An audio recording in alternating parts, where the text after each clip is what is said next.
साथियों, फिर हाज़िर हूँ मैं आपकी खिदमत में एक नए वीडियो के साथ। जैसा कि नोटिफिकेशन के ज़रिए मालूम हुआ है कि राजस्थान, झारखंड, बिहार और आंध्र प्रदेश और यूपी, मतलब इन जगहों पर, और महाराष्ट्र में भी जो है वो, और कुछ जगह की जानकारी नहीं मिल पाई है, हरियाणा वगैरह की, जहां हर जगह जो है शिक्षक पात्रता परीक्षा का नोटिफिकेशन जारी हो चुका है या जारी होने वाला है। इन राज्यों में दूसरी लैंग्वेज के तौर पर उर्दू शामिल है। बहुत से इन राज्यों के साथी जो हमारे चैनल से जुड़े हैं, उन्होंने कई बार कहा है कि उर्दू की तैयारी कराई जाए, तो बाकी मैं सीरीज ग्रामर की लेके चल रहा हूँ, क्योंकि ज़्यादातर ग्रामर ही पूछा जाता है। और उसके वीडियो दूसरे तीसरे दिन लगातार मैं पोस्ट कर रहा हूँ। जैसे वक्त मिलेगा मैं ज़्यादा से ज़्यादा वीडियो अपलोड करने की कोशिश करूँगा। आज हम आपके सामने एक वीडियो एक सॉल्व कराएंगे पेपर, जिससे आपको ये, अगर आप पहली बार एक इम्तहान दे रहे हैं तो आपको इससे अंदाज़ा लग जाएगा कि ग्रामर के किस तरीके के क्वेश्चंस पूछे जाते हैं। तो अगर आप इन राज्यों में से कहीं भी आप शिक्षक पात्रता परीक्षा की तैयारी कर रहे हैं और या इम्तहान में शामिल होना चाहते हैं, लेकिन अभी आपने लैंग्वेज को सिलेक्ट नहीं किया है, तो आपको बताना चाहूँगा कि अब हिंदी के ज़रिए उर्दू आसानी से सिखाने का अकेला चैनल उर्दू लिटरेचर एकेडमी आपकी खिदमत में हाज़िर है। और कोशिश रहेगी कि आपको आसान से आसान तलफ़्फ़ुज़ के साथ आपको समझाने की कोशिश की जाए, और जो आप इंग्लिश में नहीं कर पा रहे हैं, अलग लैंग्वेज में नहीं कर पा रहे हैं, उससे ज़्यादा आप उर्दू में कर ले जाएंगे। अगर आप थोड़ा भी उर्दू जानते हैं तो मैं तो यही चाहूँगा कि कुछ दिन आप वीडियो, अगर नोटिफिकेशन नहीं जारी हुआ तो आप वीडियोस देख लीजिए। उसके बाद पेपर मैंने सॉल्व करा दिए हैं, कई पेपर सॉल्व हैं। आज मैं फिर एक पेपर लेके आया हूँ सॉल्व कराने। आप उससे अंदाज़ा लगा सकते हैं कि आप इसको कर पाएंगे नहीं कर पाएंगे।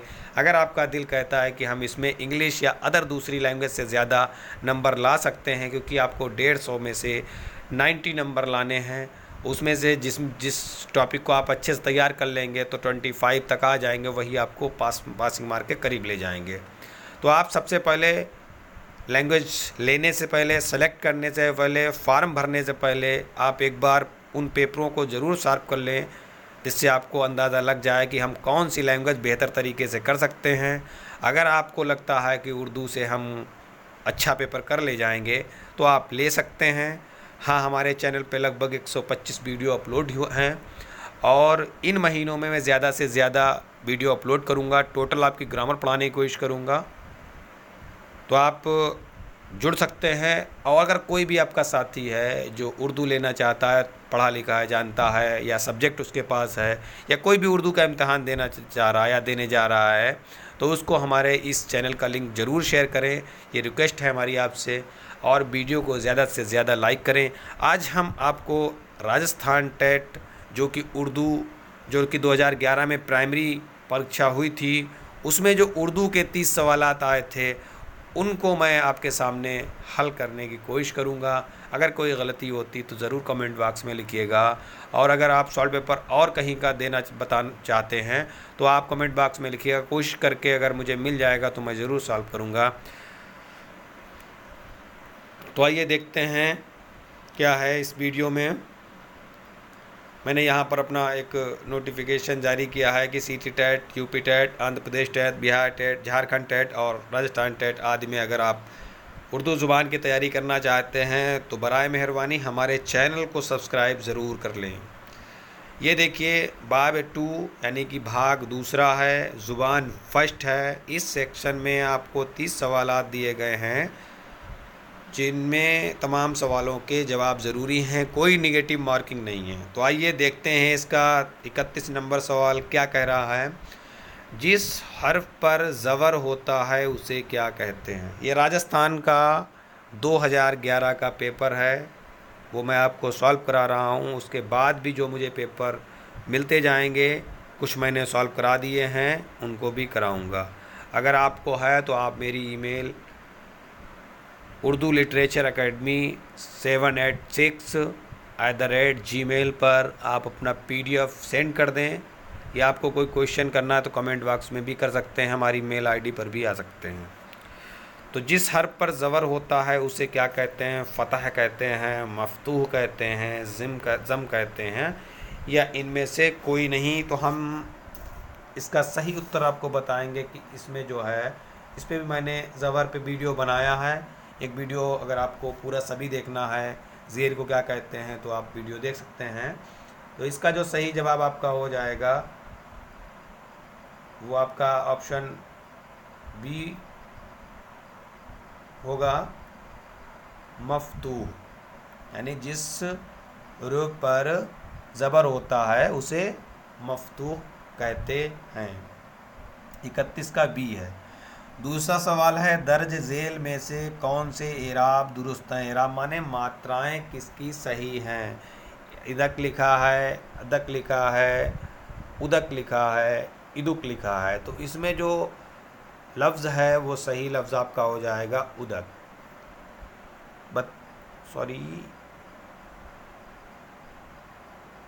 अदक होगा, माजरत चाहता हूँ। इसका जो है अलिफ के ऊपर पेश इसमें लगा है, कुछ थोड़ा दिक्कत कर रहा है, पेपर ठीक से नहीं आया। तो इसका जो है आदाक, ये हो जाएगा ऑप्शन आपका दूसरा बी। आगे देखते हैं 33 नंबर सवाल देखते हैं, जिस हुर्फ पर तशदीद होता है उसे क्या कहते हैं? मुशब्बा, मुशब्बा वा। तो ये दोनों तो आप काट दीजिए क्योंकि ये एक तशबिया के प्रकार हैं, और यहाँ पर आपका सही हो जाएगा मीम शीन रा रे दाल मुशरिद। अगला सवाल है 34 नंबर, मुंदरजा झेल में से कौन सा इमला दुरुस्त है? देखिएगा आप, अब इसमें जो है जो लिखावट आपकी जानना चाहते हैं कि आपको कितना इमला आपका सही है। तो सुराही सीन से है, सराही है, सुराही है, सराही है। तो इसका ऑप्शन सही हो जाएगा आपका ऑप्शन सी। अगला सवाल है 35 नंबर, लफ्ज़ मस्जिद की जमा क्या है? मस्जिदें हैं, मसाजिद हैं, मसाजिदें हैं, मस्जिदों हैं। तो मैंने इस पे वाहिद और जमा पे कई वीडियो अपलोड किए हैं, उनको भी आप देख सकते हैं। तो इसका हो जाएगा मसाजिद। अगला है 36 नंबर, शोरा का वाहिद क्या होता है? शोरा का वाहिद यानी कि शोरा जो लफ्ज़ है वो जमा है, यानी कि बहुवचन है। तो इसका वाहिद जो है आपका शायर का जो है वो शोरा बना है। तो 36 का आपका हो जाता है ए। 37 नंबर सवाल देखते हैं, जिसके ज़रिए आज मैंने कुछ शुरू में पहला वीडियो था तो मैंने थोड़ी जानकारी देनी चाहे सभी राज्यों के, तो थोड़ा वीडियो लंबा हो सकता है। जिसके ज़रिए किसी काम के करने या होने का इल्म हासिल होता है उसे क्या कहते हैं? किसी काम के करने या होने का इल्म हासिल होता है उसे क्या कहते हैं? फ़ेल लाजिम, फ़ेल मुतअद्दी, फ़ेल या फ़ेल मजहूल।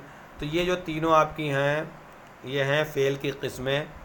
लेकिन यहाँ पर किसी काम का होना या करना मालूम हो, ये फ़ेल की डिफिनेशन है। अगला टॉपिक मेरा जो व्याकरण चल रही है मैंने पढ़ा भी दिया है, दोबारा मैं सीरियल लेके चल रहा हूँ तो उसमें आपको बताऊंगा फ़ेल की पूरी डिटेल। तो इसका सही हो जाएगा ऑप्शन 3। जैसा मैंने बताया वैसे ही पेपर पूछा जा रहा है। तो ये पेपर उन लोगों के लिए जो पहली बार एग्ज़ाम देने जाते हैं तो उनको मालूम हो जाए किस तरीके के सवाल आते हैं। 38 नंबर सवाल देखते हैं, काम करने वाले को क्या कहते हैं? फ़ेल, फ़ाइल, मफ़ूल, फ़ेल मुताद्दी। इसको भी मैंने अच्छी तरीके से समझाया है, आप उसको वीडियो देख सकते हैं। फ़ाइल माने करता होता है, क्या कहते हैं? करता। मफ़ूल माने काम होता है। ठीक है, चीज़ें मैंने बताई हैं। अगला सवाल है 39 नंबर, जिस चीज़ पर काम का वाक़ होना ज़ाहिर हो वो क्या कहलाता है? मतलब जिस चीज़ पर काम का होना ज़ाहिर हो वो क्या कहलाता है? फ़ेल नाक़िस, फ़ेल लाजिम, मफ़ऊल या फ़ेल मजहूल। तो 39 नंबर का जो है वो जिस पर काम, जैसे राम ने कुत्ते को मारा तो किसको मारा? कुत्ते को। तो यहाँ पर हो जाएगा मफ़ऊल। जिस जुमले में फ़ेल और फ़ाइल से बात मुकम्मल हो जाती है कौन सा फ़ेल कहलाता है?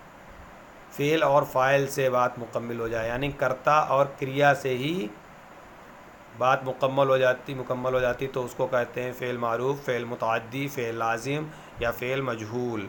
तो 40 नंबर का सवाल है फ़ेल लाजिम। इसमें दो ही चीज़ें होती हैं, फ़ाइल होता है और फेल होता है। जैसे राम आया, तो राम है कर्ता, फेल है आया क्रिया। ठीक है, इसको भी समझते चलिएगा एग्जाम्पल से। आगे देखता हूँ, अहमद ने किताब पढ़ी है। सिर्फ आपके लिए यह है किस तरीके से पेपर आता है, इसकी डिटेल के लिए मैं अलग सेक्शन वाइज वीडियो बना रहा हूँ, वहाँ पर डिटेल में बताऊँगा। अहमद ने किताब पढ़ी, ये कौन सा फ़ेल है? फ़ेल लाजिम, फ़ेल नहीं, फ़ेल मारूफ, फ़ेल मुतअद्दी।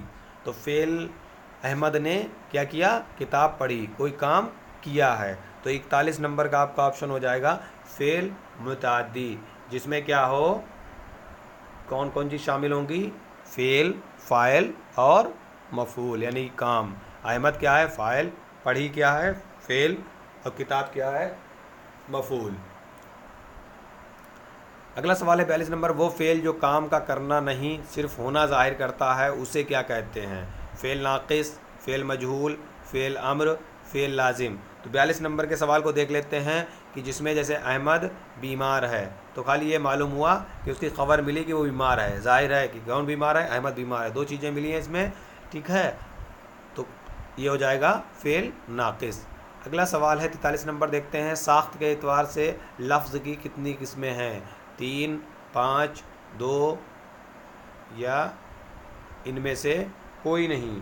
तो 43 नंबर का जो आपका ऑप्शन सही हो जाएगा वो हो जाएगा साख्त के एतबार से 3 जो हैं वो आपकी किस्में हैं। अगला देखते हैं 44 नंबर सवाल क्या कह रहा है।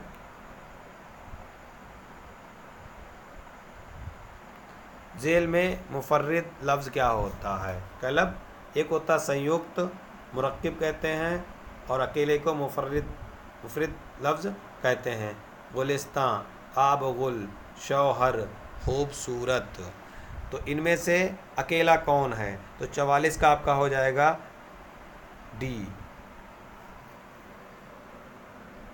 44 का हो जाएगा शौहर, क्योंकि किसी की खूबसूरती है, आब गुल पानी और फूल, गुलिस्तां बाग की बात हो रही है, तो वो भी अकेला नहीं है, तो ये शौहर हो जाएगा जो कि एक अकेला यानी कि पति।